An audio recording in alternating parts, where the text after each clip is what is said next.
Welcome. Thank you so much for being here. I'm Jackie Walorski from the Indiana 2nd District. Thank you for joining us today for this discussion. We appreciate your participation in this roundtable to discuss the ongoing impact of enhanced unemployment benefits on Main Street businesses and reopening the American economy. As ranking member of the Worker and Family Support Subcommittee, I've heard from many business owners in my district about the severe labor shortage in the state of Indiana, and specifically the negative impact expansion of unemployment benefits has had on them. This roundtable provides a forum for highlighting more of those voices across the country.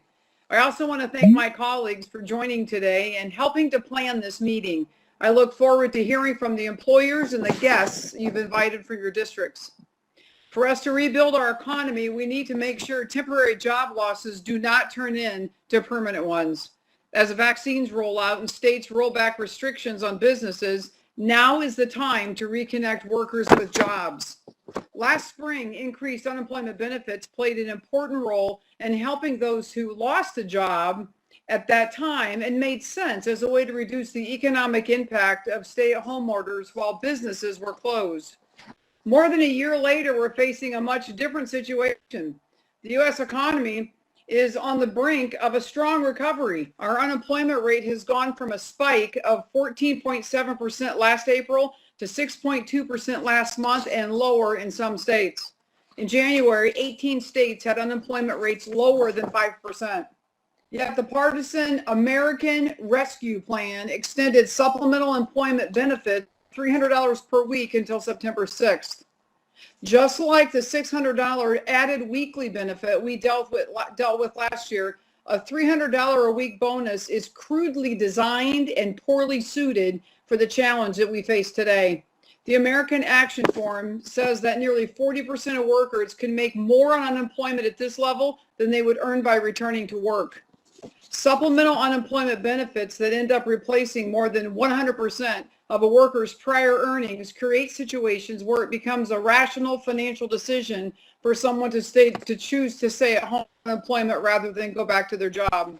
The expansion of benefits has presented serious challenges for businesses trying to recall workers, especially employers in the Paycheck Protection Program.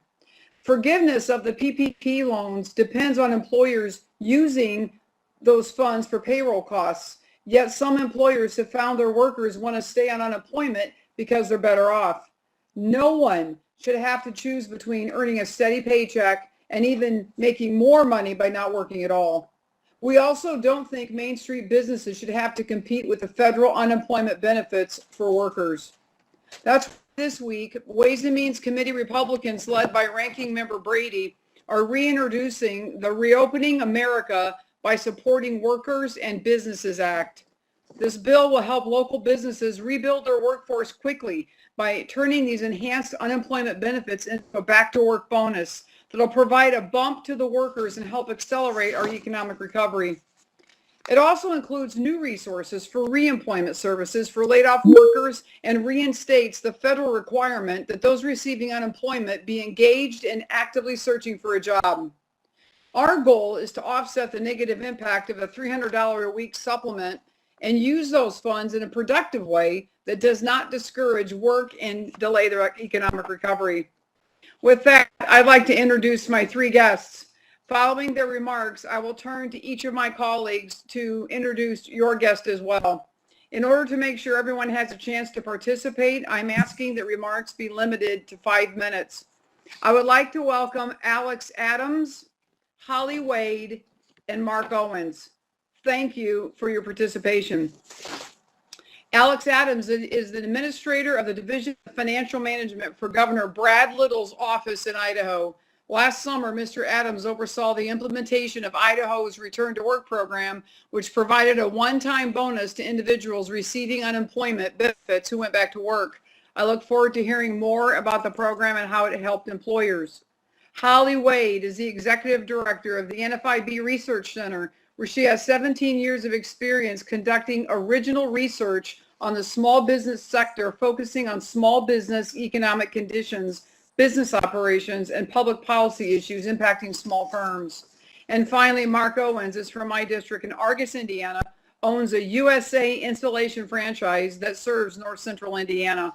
Mark started his installation business on October 1st, 2019, and employs 6 people. He also farms 8,000 hogs and manages 5 semi-trucks that haul product around the country.